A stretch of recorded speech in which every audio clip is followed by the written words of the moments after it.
अध्यात्म विज्ञान कोई धर्म या संप्रदाय नहीं है, ये स्पिरिचुअल साइंस है जो कुदरत के कानून पर आधारित है।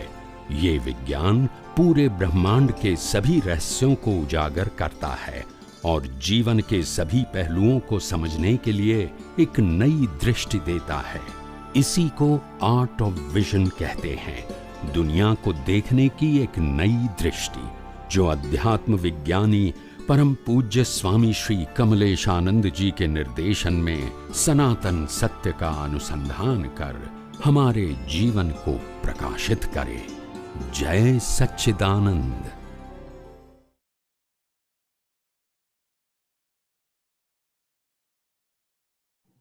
हरीश भाई।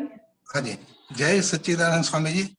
जय सच्चिदानंद। जय सच्चिदानंद स्वामी जी, अभी जब हम आकाश में जो नजर डालते हैं तो जितने ताराओं जो हैं, तो ये इतना जो उसका समूह, तो अगर हमारा दिमाग में ये गया कि भाई अपने पूरे हिंदुस्तान में कितने होंगे हैं, और ऐसे सोचा ना तो पूरे वर्ल्ड में तो 200 से ज्यादा देश हैं, सब जगह पे यही है। और बाद में ये ख्याल आया कि ये पृथ्वी का 1/3 भाग ही ये है और 2/3 भाग तो पानी ही है, तो ये तारा तो अनंत हो गए, बराबर। तो ये दादाजी ने भी ऐसे आप पानी में आया ना कि मैं अनंत में से, अनंत देने से भी अनंत रहता है, एक ख्याल मुझे आया, बराबर स्वामी जी। तो अपना कहने का मतलब स्वामी जी कि ये ज्ञेय है ताराओं, तो मैं उससे भी अनंत ज्ञान वाला शुद्धात्मा हूँ, तो ये जो है इससे भी तो मैं बड़ा हो गया ना। और ये सब दृश्य है तो मैं भी अनंत दर्शन वाला शुद्धात्मा हूँ, और मोक्ष में जाने के लिए इतने विघ्न नहीं हो सकते, इससे भी बड़ा शक्ति वाला तो मैं शुद्धात्मा हुई। और पूरे जिंदगी में मोहनीय कर्म इतने नहीं हो सकते, तो मैं अनंत सुख का धाम ऐसा शुद्धात्मा हूँ स्वामी जी। इससे मैं बहुत बड़ा शुद्धात्मा हूँ, ये सोचने से मुझे और अंदर बहुत अच्छा आनंद जैसा ही लगा।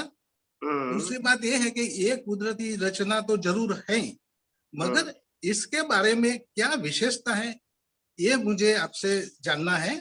दूसरा ये भी है कि जिन्होंने मुझे शुद्धात्मा देखने में बहुत मदद की है, और कुदरत रचना तो जरूर है स्वामी जी। इतनी सोच से ताराओं के बारे में मैं सोचता हूँ कि ये कोई जीवित है, ये कोई देवगति है या क्या है, ये समझना है स्वामी जी। ये जो स्टार है ये सब देवलोकों का रहने का स्थान है, उसका मकान है, हाउस। अच्छा अच्छा, हाँ। और ऐसे बहुत सारे तारे ये पूरे आकाश के अंदर है, और इसीलिए हम इनको देख सकते हैं, जान सकते हैं, अनुभव कर सकते हैं, और इसीलिए हमारे पास अनंत शक्ति है। तारा जितने भी स्टार है वो तो जड़ है, वो चेतन नहीं है, और हम खुद चेतन है। तो चेतन की हाजिरी में, चेतन के ज्ञान के प्रकाश में ये सब कुछ तारा हम देख सकते हैं। तो कहने का मतलब यह है कि इसीलिए हमारा ज्ञान दर्शन तो इतना विशाल है कि पूरे ब्रह्मांड को प्रकाशित कर सकता है। सही है स्वामी।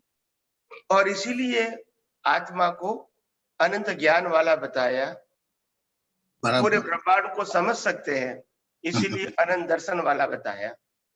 बराबर। पूरे ब्रह्मांड के सुख को अनुभव कर सकते हैं, और इसीलिए अनंत सुख वाला बताया।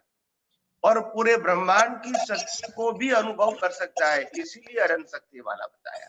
यानी अनंत शक्ति वो महसूस करने वाला ही तो अनंत शक्ति बोला जाता है। जो शक्ति एक दूसरे की शक्ति को अनुभव नहीं कर सकते, तो मतलब क्या रहा? बराबर, हाँ बराबर। तो इसीलिए इसीलिए इसीलिए आत्मा को जो अनंत ज्ञान, अनंत दर्शन, अनंत सुख और अनंत शक्ति वाला बताया है, इसीलिए बताया है क्योंकि उनकी शक्ति से ही तो दुनिया की शक्ति को नापा जाता है। जड़ जड़ को नहीं नाप सकते हैं ना। जड़ में चेतन है, वही माप सकता है। सिल्वर ऐसा कहेगा कि हमारी वैल्यू गोल्ड से कम है, डायमंड से कम, ऐसा बोल सकता है? नहीं बोल सकते हैं। तो वैल्यू करने वाला अगर चेतन नहीं है तो कौन करेगा? तो पूरे ब्रह्मांड के हर अवस्थाओं की वैल्यू करने वाला ही वो तो अनंत सुख वाला है। मगर जो वैल्यू करने वाला है, इसके पास अज्ञान है, तब संसार की वैल्यू करेंगे, और अज्ञान नहीं है तो मूल आत्मा की वैल्यू करेंगे।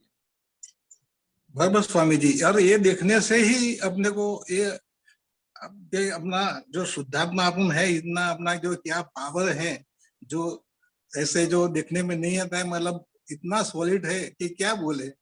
और इससे अपन को थोड़ी तसल्ली भी ज्यादा हुई।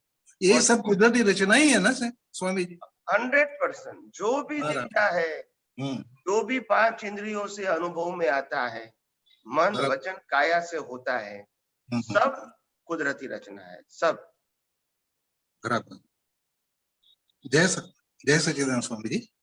जय सच्चिदानंद।